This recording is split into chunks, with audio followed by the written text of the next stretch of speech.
Concern Lake Catholics is happy to share inspiring stories this Pride Month. Today, I'm happy to chat with Brent Saccucci.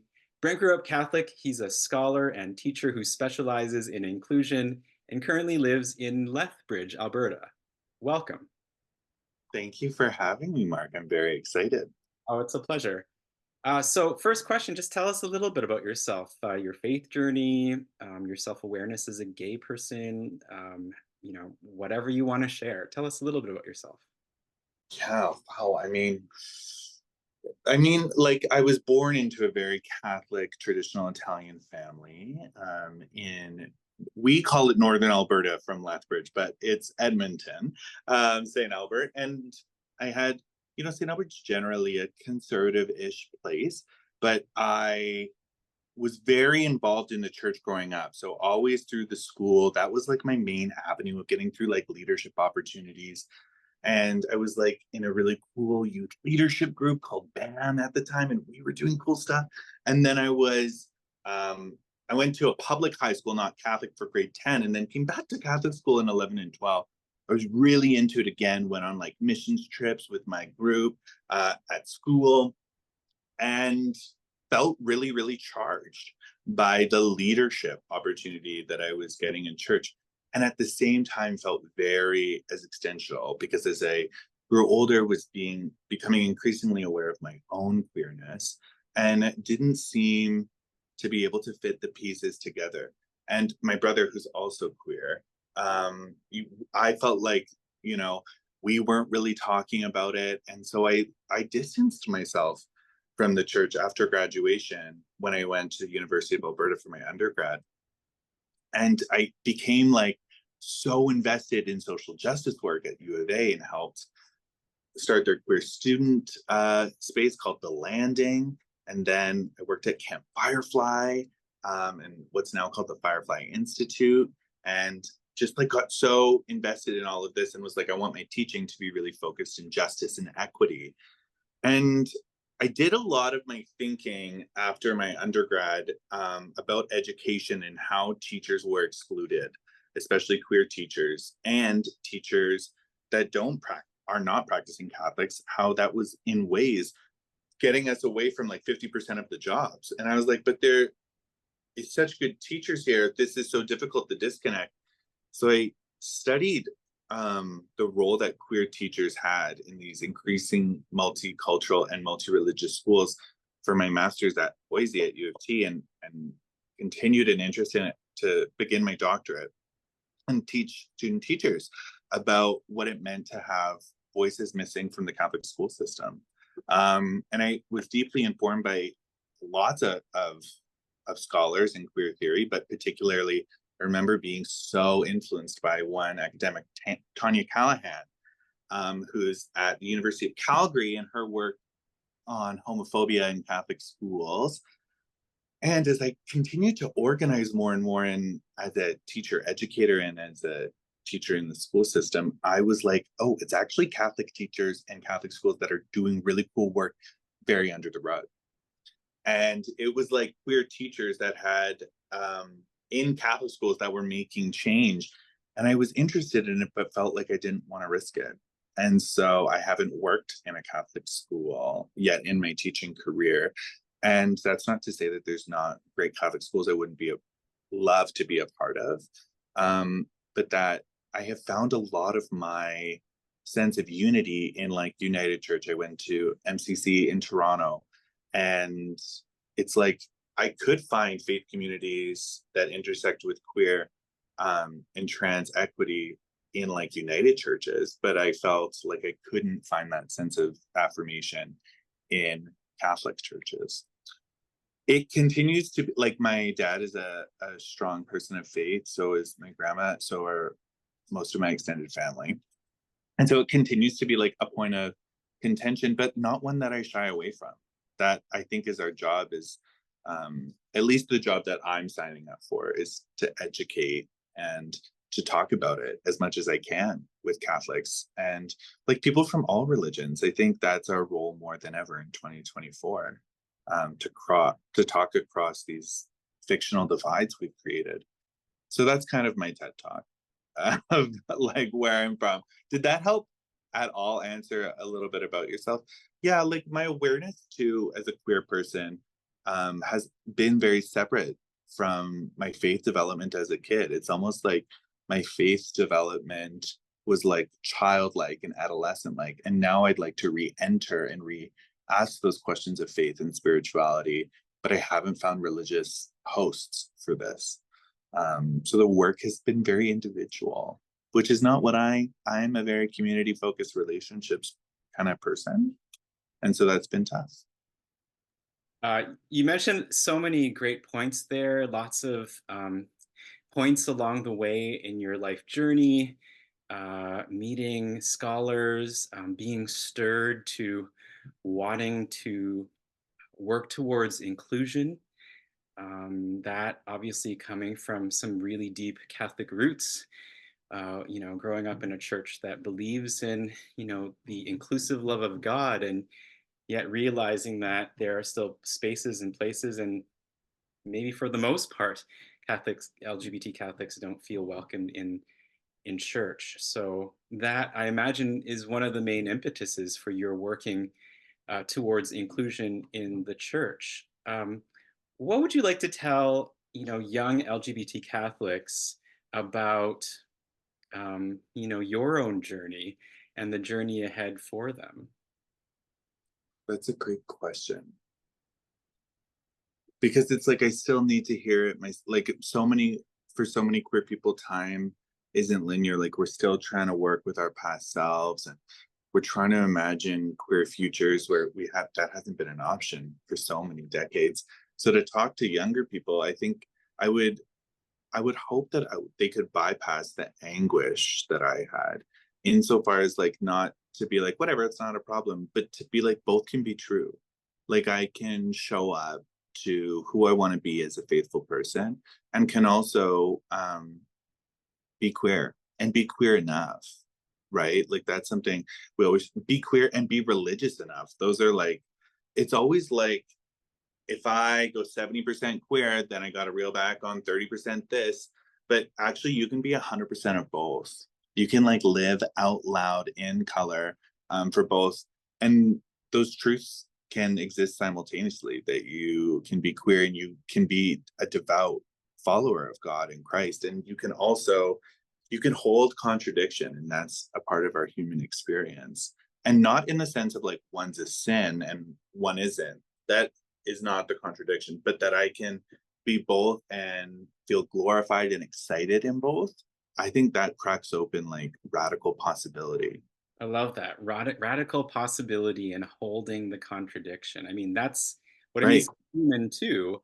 Right. And perhaps as queer people, we kind of are differently situated to be able to understand that.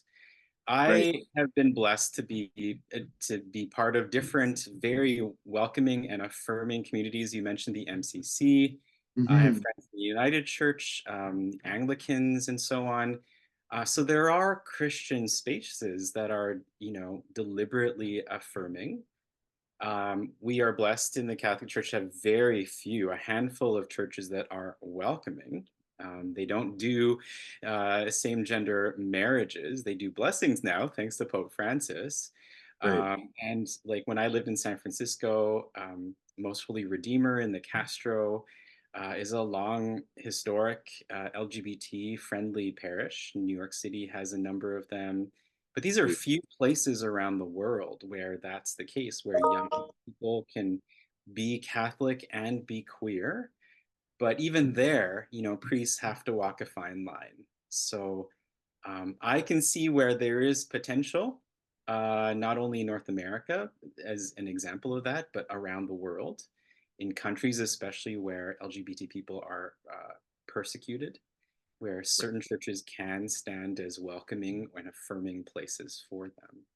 But Yeah. that's an important point to hear, to hold that contradiction. Right. I wonder, like, what would you want to say to like the grandmas and the mums and dads of LGBT Catholics about that tension, or even priests and clergy about how to how to form Catholics to be able to hold these tensions together, which is essentially what faith is, right? Like faith Right. is saying, I trust in the unknown. Right. Yeah. I trust in known, and I can trust in the faith and love within me to guide me, and to like listen to that beyond the institutional discourse and the policy and all of that that creates haze really between you and God. Like when we tap into that purest form of ourself that wants to like love radically and unconditionally the way that we are, we're able to open up, crack open possibilities for humanity that we thought there was a big wall in front of forever. But it's like, oh, I actually don't need to climb this wall. We we can walk through it together. That's what I would say. And also like that you're allowed to change your mind. Like you're and it doesn't make you any less authoritative or powerful, or and if those are your motives, like I would like encourage those people to get curious about what their relationship really is to Catholicism and the church. But actually being wrong, knowing better, and doing better, for me, are markers of someone who wants to be the best person that they can, which is what we're called to be, right? And being wrong is vital in that process. And so um, I often ask people when talking to them, even who are like, really steeped in a Catholic tradition, like, are you willing to be wrong? And if the answer is like, no, not really, that's okay. There's no conversation. We've actually hit the point. But if you're like, yeah, and I say yeah too, I have to be willing to be wrong too, then we can like sit in the mess of this conversation together. Yes, this mess is like complex and layered. And I think we say those things sometimes to bypass the conversation. But let's just expect that it's going to be messy. We're going to mess up. And that faith communities and queer communities need to have these conversations if we're going to take, not only scripture seriously, but like what it means to be in community in 2024. Yeah. So this project of Pope Francis to be a Right. synodal church, we're in the Synod on Synodality in October. We'll have our second session on that. Is Pope Francis's way of encouraging the church tap into this way of being church that enables us to live in Mm, the tension by listening to the lived experience of the other and allowing that lived mm, experience to somehow maybe transform what needs to be transformed in our perspectives.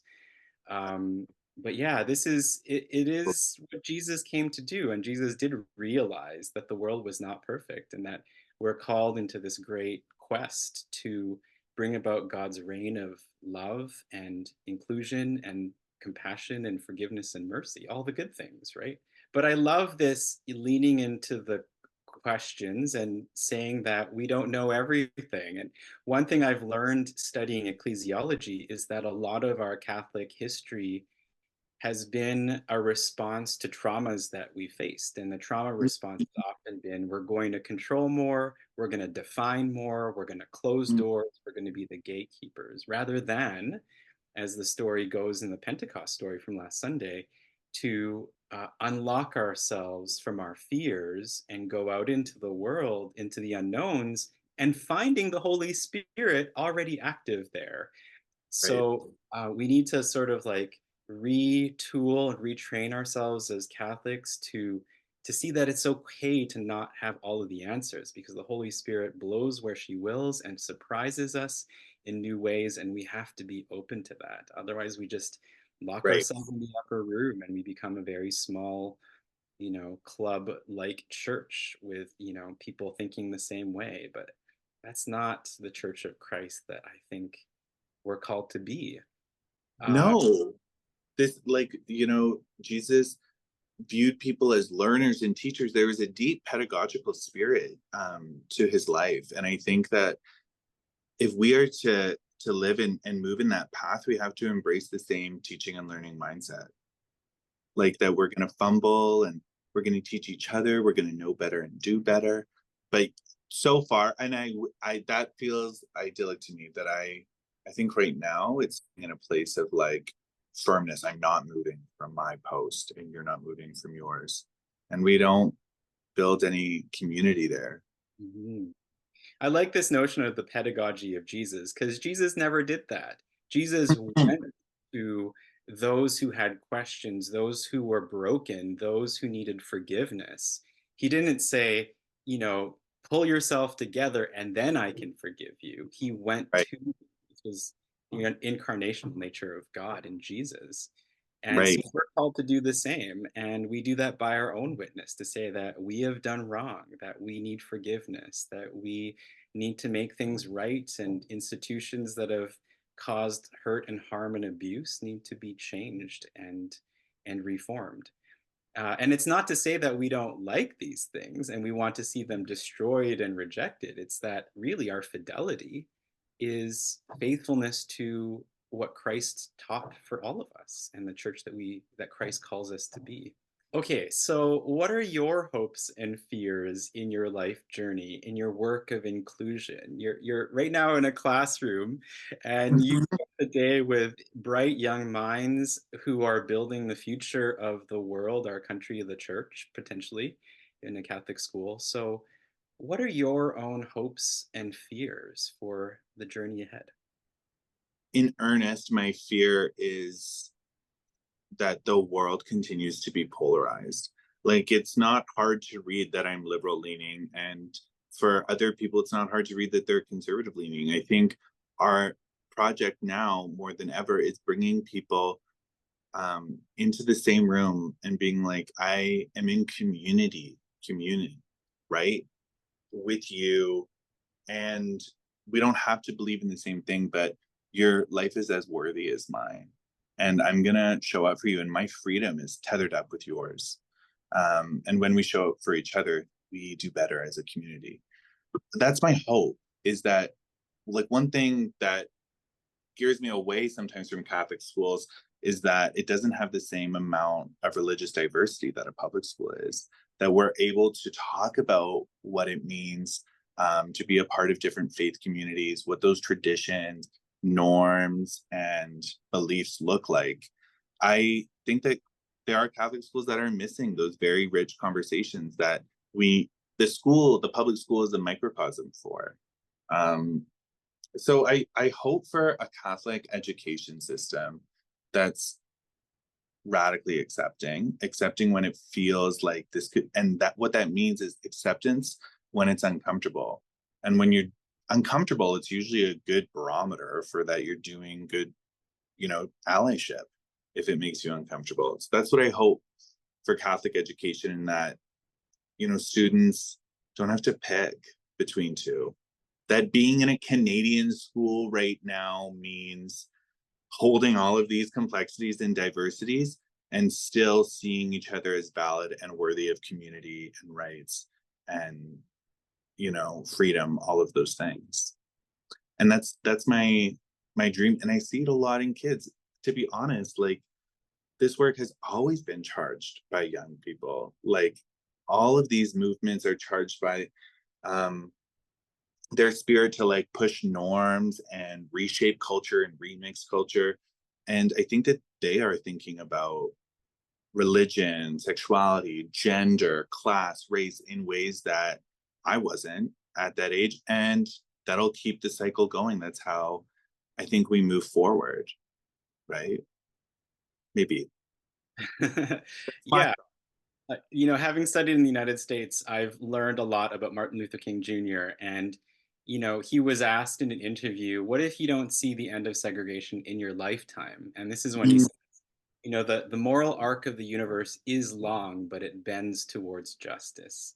And so every step we take is a step towards justice. Sometimes, maybe there's step backwards that happen, but in general, steps forward, and that's a statement of faith too. Um, totally. And we don't see the queer people that fought for us, me and you today, but we know, like, there's actually something really beautiful about this passing on, um, about that this work will never be finished. In fact, I am worried for a time that we're like, anyway, occlusion has been achieved, diversity is done. I think that this will be ongoing, but it's a willingness to keep participating and showing up to this work that I think is a value we need to start holding. rather than being like, anyway, we're diverse enough. Um, or a Catholic school being like, we have a queer person who works here.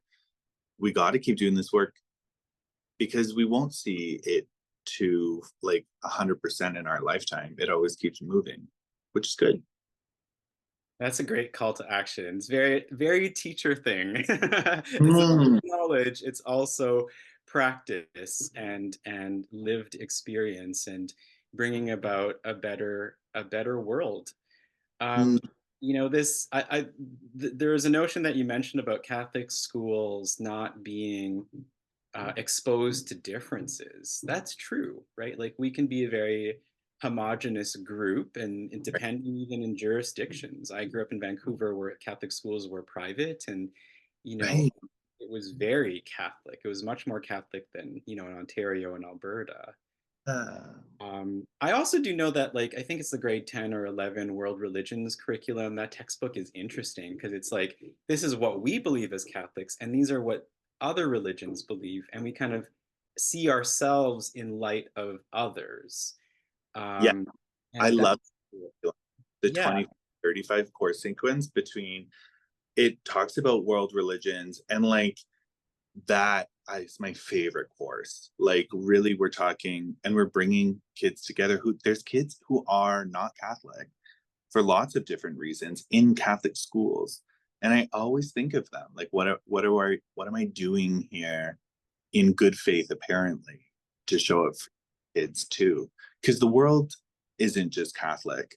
Um and that I sometimes get stuck on because Catholic schools in Alberta are, I think, there's less than public schools, but they are totally open to the public. Like it's just another school system. Whereas you're right, BC is private. That's a good point. mhm. But in this time that we're called to be synodal, I think Pope Francis is saying we're not all Catholic, and we need to Yeah. have the skills and develop the tools to be able to listen, not just to tolerate, not even just to accept, but to listen to truth of the other and to their lived experience to inform our own ways of seeing the world so that we could be better human beings. Because you're right, we are very fragmented. That's a fear that I have, that a lot of people have today. But what Pope Francis is calling us to is to see that we are siblings, Yeah. not only as humans, but siblings with the earth. And if we can't even see our brother and sister as Catholics, then how do I see my siblings in other religious traditions as my siblings? Or even my queer brothers and sisters and siblings in the Catholic Church? If I can't see them, how on earth am I going to see, those who are not Catholic? But I think with that, this is also a bit of psychology, and it's also the gospel of RuPaul, is that we can't love each other unless we learn to love ourselves, and that self-love needs to come from a good Christian message that does say you are created in God's image, created out of love, for love. Claim that, own that, live by that Mm, truth, because without that then we can't love each other. But we have that amazing wisdom and source deeply embedded in our Catholic Christian tradition, and yet you're right, there's been gatekeeping, there's been maybe self-saboteuring going on, maybe there's been a lot of bad history through the centuries and bad teaching. But there throughout it all is a 2,000-year-old wisdom that says you are loved, and that is how you are going to love others. right. Like there's all this institutional discourse haze that actually, when taken away, like at its nucleus, is about like, love without boundaries, like love, acceptance, and community without boundaries or conditions. And that's what I hope that we can get down to there because right there's been harm to queer people. It's been like a huge genocidal harm against indigenous people that like we have to come back to the roots of like working through this and radically accepting. And I think it's at a real juncture. And I think that Pope Francis is uniquely positioned to answer some of these really difficult conversations that have been brewed up over the past few centuries. And I think that, yeah, like he's really in a position to make change. I think it's really cool, to be honest. It really is, and it's been neat to like, go to Rome and to follow him over the Yeah, years, see that he has been pushing, but at the same time, there's incredible opposition towards him. And that comes from a broken world and a broken politics and a fragmentation. But ultimately, Christians are supposed to be the people that say there is hope amidst darkness, there is goodness amidst our fragmentation, and that we are called to, like Jesus did, reach out to the lepers, the orphans, the widows, the sinners, free of gatekeeping and right, for the sake of God's love. So right. I hear when you work towards inclusion, I think you're working towards living out the gospel as Jesus intended it. Oh, So 100%. Like and I said this at the beginning that it was my faith that laid the bedrock of like thinking around anti-oppression and anti-racism and decoloniality, like that. Those are just words for what I already felt so strongly in my body and soul, which was like fostered through faith.